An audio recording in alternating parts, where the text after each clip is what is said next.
Taliban sekarang menguasai Afghanistan. Rekam jejak kekuasaan kelompok milisi itu membuat dunia khawatir dengan kondisi kemanusiaan di sana.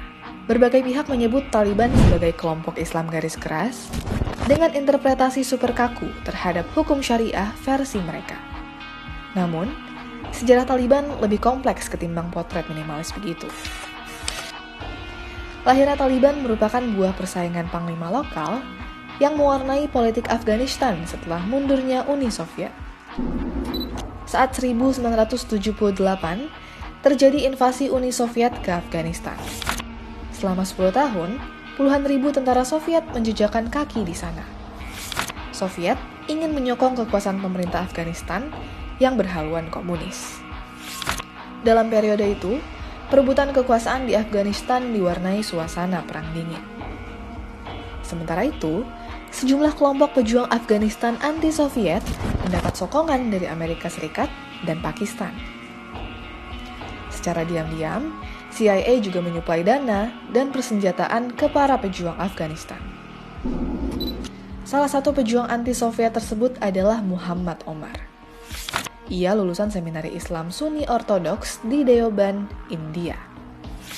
Omar dan murid-murid madrasah yang bermazhab serupa kemudian mendirikan kelompok pejuang Islam Pashtun pada 1994. Kelompok itu dinamai Taliban, dari bahasa Pashtun yang berarti murid-murid. Secara ideologi, Taliban menganut interpretasi Islami yang kaku dan ekstrem. Juga Pashtunwali, yang berakar dari sistem kesukuan Pashtun. Pashtunwali punya 3 pilar utama, yakni badal atau pembalasan setimpal, melam setia atau keramah tamahan, dan nanawatiyah atau tempat berlindung. Setelah Soviet hengkang dan perang sipil berlangsung, Taliban berkuasa dan mendeklarasikan keamiran Islam Afghanistan pada 1996.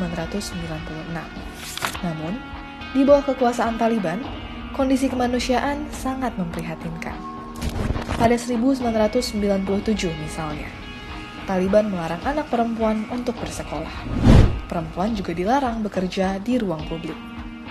Laporan PBB mengungkap bahwa Taliban pernah melakukan pembunuhan massal serta menolak bantuan PBB untuk 160.000 warga yang menderita kelaparan.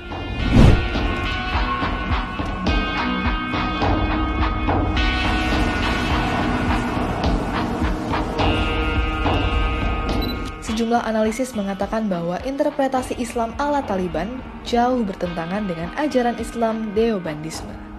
Para ulama di Darul Ulum Deoband pun mengatakan demikian.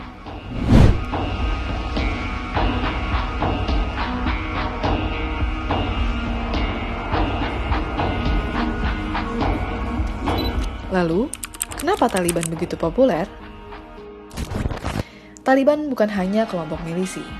Lebih jauh dari itu, ia adalah kelompok yang punya akar kesukuan kuat, terutama di kalangan etnis Pashtun, etnis mayoritas di Afghanistan.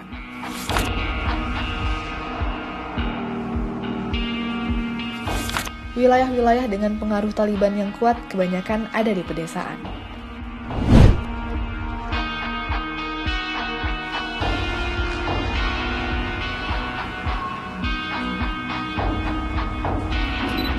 Penegakan hukum yang lemah di pemerintahan Afghanistan juga jadi salah satu faktor mengapa pengaruh Taliban sulit lepas.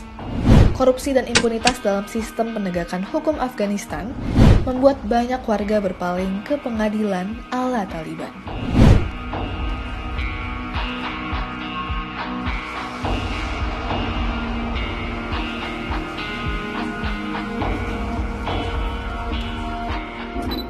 Meski sempat terpojok saat 10.000 pasukan AS dan NATO berada di Afghanistan pada 2001 hingga 2021, Taliban kini kembali mengambil alih kekuasaan di negara itu.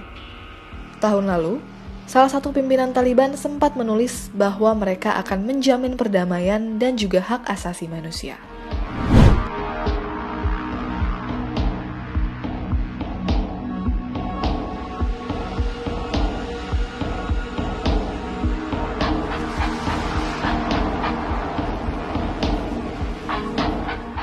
Kini, Taliban kembali menjanjikan hal serupa.